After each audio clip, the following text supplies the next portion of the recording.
ሰላምና ጤና በያላችሁበት ዓለም ዳርቻ ሁሉ ይሁንላችሁ። ዛሬም እጅግ ድንቅ በሆነ መረጃ ተገናኝተናል። በዛሬ ትምህርታችን ከቅርንፉድ የሚዘጋጅ ሻይን በመጠቀም እንዴት ከቤታችን ሆነን ጤናችንን መጠበቅ ማሻሻል እንደምንችል እንመለከታለን። ከቅርንፉድ የሚዘጋጅ ሻይን ማታ እንቅልፍ ከመተኛታችን ከ2 ሰዓት በፊት አዘውትረን ለ1 ወር በመጠቀም በሰውነታችን ላይ ማየት የምንችላቸው ለውጦች እናያለን። እያንዳንዱ የምናያቸው ለውጦች በሳይንስ የተመሰከረላቸው፣ ሳይንስ የሚደግፋቸው ናቸው። ሌላው ቅርንፉድ በውስጡ ከፍተኛ የመድኃኒትነት የፈዋሽነት ባህሪ ያላቸውን ኮምፓውንዶች በአክቲቭ የሆኑ ሰውነታችን ውስጥ ገብተው በቀጥታ ሰውነታችን ውስጥ ካሉ ሲስተሞች ጋር ተግባብተው ለጤናችን የሚጠቅሙ አክቲቭ የሆኑ ኮምፓውንዶችን በውስጡ ቢይዝም ጤናማ ያልሆነ ወይም ደግሞ አብዝተን ቅርንፉድን መጠቀም በራሱ ደግሞ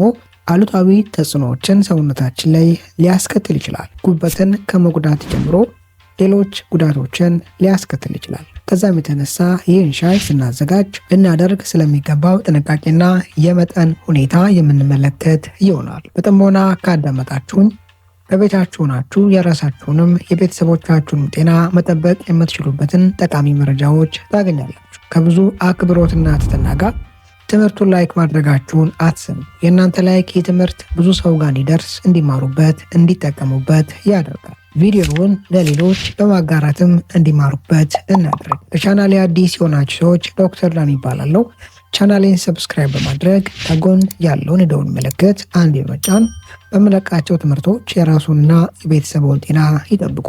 ከቅርንፉድ የሚዘጋጅ ሻይን መጠቀም አዘውትሮ የመጠቀም አንደኛው ጠቀሜታ ለተለያዩ ኢንፌክሽኖች የመጋለጥ እድልን በከፍተኛ ደረጃ የማስቀረት የማውረድ አቅም ነው። በተለይ ለኩላሊት ኢንፌክሽን፣ ለሽንት ቧንቧ ኢንፌክሽን እና ተመሳሳይ ኢንፌክሽኖች የመጋለጥ እድልን በከፍተኛ ደረጃ የመቀነስ የማውረድ ብቃት አለው። ቅርንፉድ በውስጡ ኢዞኖል ተብሎ የሚጠራውን በርካታ ጥናቶች የሚስማሙበትን ከፍተኛና ኃይለኛ ፓወርፉል የሆነ የጸረ ባክቴሪያ ፈንገስና እንደ አጠቃላይ ከሰውነታችን ላይ ጎጂ የሆኑ ፓቶጅኖችን የማስወገድ ብቃት ያለውን ባዮአክቲቭ የሆነ ሰውነታችን ሊጠቀመው የሚችለውን ኮምፓውንድ ይዟል። ሁለተኛ፣ የቅርንፉድ ሻይን አዘውትሮ መጠቀም የደም ቧንቧዎች ላይ ሊከሰት የሚችል ኦክሲዴሽን እና ተመሳሳይ የደም ቧንቧን ግድግዳ የሚያጠቁ ስርዓቶች በመከላከል የልባችንን ጤንነት ጨምሮ የመላው ሰውነታችን ጤናን ይጠብቃል፣ ያሻሽላል። የደም ቧንቧዎች ላይ የሚደርስ አደጋ በቀጥታ መላው ጤናችንን ሊያናጋ ይችላል። በሰውነታችን ላይ ለሚከሰቱ በሽታዎች መነሻ የሆኑ ስርዓቶችና ተግባራቶች የሚጀምሩት የደም ቧንቧ ውስጥ ነው። የደም ቧንቧ ላይ የሚከሰቱ አደጋዎች የኦክስጅንና የጠቃሚ ንጥረ ነገሮች ስርጭት ዝውውርን በመግታት መላው ጤናን ሊያቃውሱ ሊያናጉ ይችላሉ።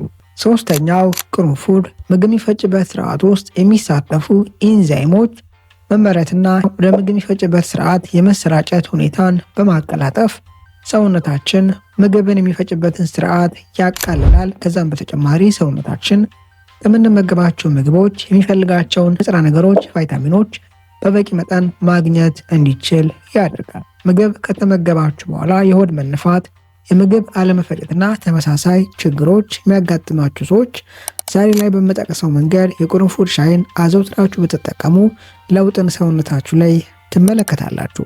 ሌላው የቅርንፉድ አስደናቂ ጠቀሜታ የጸረ ብግነት ባህሪን ለሰውነታችን መለገሱ ነው።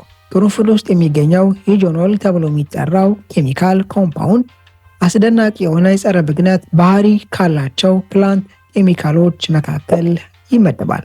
በይበልጥ ደግሞ መገጣጠሚያ አካባቢ ቁርጥማት፣ መጠስጠስና ተመሳሳይ ስሜቶች፣ ህመሞች የሚያጋጥማችሁ ሰዎች ዛሬ ላይ በመጠቅሰው መንገድ የቅርንፉድ ሻይን አዘውትሮ መጠቀም ይህን ህመም ተፈጥሯዊ በሆነ መንገድ ማስታገስ ማከም እንድትችሉ ሊያግዛችሁ ይችላል። አምስተኛው የቅርንፉድ ጠቀሜታ የአፍ ጤንነትን የማሻሻል አቅሙ ነው። ቅርንፉድ በውስጡ ኢዞኖል ተብሎ የሚጠራውን ኬሚካልና ሌሎች ተመሳሳይ የአፍ ጤንነትን የማሻሻል ብቃት ያላቸውን ባዮአክቲቭ የሆኑ ኬሚካሎች ይዘዋል። እነዚህ ኬሚካሎች አፋችን ላይ ሊከማቹ ሊመሰረቱ የሚችሉ የጎጂ ባክቴሪያዎች እድገትና ተመሳሳይ ስርዓትን በብቃት በማቋረጥ ለጥርስ መቦርቦር፣ ለድድ ህመምና ተመሳሳይ አደጋዎች የመጋለጥ ዕድልን ያወርዳሉ፣ ይቀንሳሉ። በይበልጥ ለአፍ ጤንነት ቅርንፉድን መጠቀም ስናስብ ጠዋትና ማታ ጥርሳችንን ከቦረሽን በኋላ ዛሬ ላይ በመጠቅሰው የሚዘጋጀውን የቅርንፉድ ሻይ ካቀዘቀዝን በኋላ ማታ ጥርሳችንን ከቦረሽን በኋላ በዚህ ውሃ በመጉመጥሞጥ ከአፋችን ውስጥ ጤናማ ያልሆኑ ጎጂ ባክቴሪያዎችን በብቃት ማስወገድ እንችላለን። ተመሳሳይ ተግባርን ጠዋት ላይም ማድረግ እንችላለን ጥርሳችንን ከቦረሽን በኋላ። ስድስተኛው ከቅርንፉድ የሚዘጋጅ ሻይን የመጠቀም ጠቀሜታ በደማችን ውስጥ ያለውን ስኳር ግሉኮስ በብቃት መቆጣጠር እንድንችል የማገዝ አቅምና ብቃቱ ነው። ሰውነታችን በደም ውስጥ የሚሰራጩ ግሉኮሶችን በብቃት ሜታቦላይዝ ማድረግ እንዲችል መንገድና ሁኔታዎችን በመክፈት በደማችን ውስጥ ስቴብል የሆነ የግሉኮስ የስኳር ሞለኪውል መሰራጨትና መንቀሳቀስ እንዲኖር ያደርጋል። የመጨረሻው የቅርንፉድ ጠቀሜታ እንደ አጠቃላይ በሽታ የመከላከል ስርዓትን የማጠንከር የማጎልበት አቅሙ ነው። እነዚህን ጥቅሞች ከቅርንፉድ ለማግኘት በሚከተለው መንገድ የቅርንፉድ ሻይን ማዘጋጀት እንችላለን። መጀመሪያ ከ1 እስከ 2 ሻይ ብርጭቆ ውሃ ማፍላት። ውሃውን ካፈላን በኋላ በቀጥታ ውሃውን ከስቶቭ ወይም ከምናፈላበት ቦታ በማውረድ በቀጥታ እዚህ ላይ ከ3 እስከ 5 የቅርንፉድ ፍሬን መጨመር። ከ3 እስከ 5 የቅርንፉድ ፍሬን በቀጥታ እዚህ ላይ ከጨመርን በኋላ እስከ 10 ደቂቃ ድረስ እዚህ ውሃ ውስጥ መተው። ከ10 ደቂቃ በኋላ ይህን ውሃ ማጥለልና በቀጥታ ማታ ላይ ከመተኛታችን ከ2 ሰዓት በፊት መጠቀም እንችላለን። ማታ መጠቀም የማትፈልጉ ሰዎች ጠዋት ላይም ቁርስ ከመመገባችሁ ከ30 ደቂቃ በፊት መጠቀም ትችላላችሁ። ከሁለቱ አንዱን አማራጭ መውሰድ ትችላላችሁ። ከ5 የቅርንፉድ ፍሬ በላይ ባትጠቀሙ መልካም ነው። ከላይ እንደጠቀስኩላችሁ ቅርንፉድ ውስጥ የሚገኘው ኢጆኖል ተብሎ የሚጠራው ይህ ለሰውነታችን ጠቃሚ የሆነ ኬሚካል ምንም እንኳን ለሰውነታችን በርካታ ጠቀሜታዎችን ቢሰጥም በብዛት ወደ ሰውነታችን ከገባ ተጻራሪ የሆኑ ለውጦችን ሊያስከትል ግን ይችላል። በይበልጥ ደግሞ እነዚህን አሉታዊ ተጽዕኖዎች ወይም አደጋዎች ጉበታችን ላይ ልንመለከት እንችላለን። በብዛት የዚህ ኢጆኖል ተብሎ የሚጠራው ቅርንፉድ ውስጥ የሚገኙ እነዚህ ኬሚካል ሞለኪውሎች በቀጥታ በከፍተኛ መጠን ወደ ጉበታችን ከመጡና ሜታቦላይዝ ከተደረጉ ጉበታችን ጋር ያሉ ህዋሳት ላይ ከቀላል እስከ ከባድ አሉታዊ አደጋዎችን ወይም ደግሞ ጤናማ ያልሆኑ ሪያክሽኖችን ሊያስከትሉ ይችላሉ።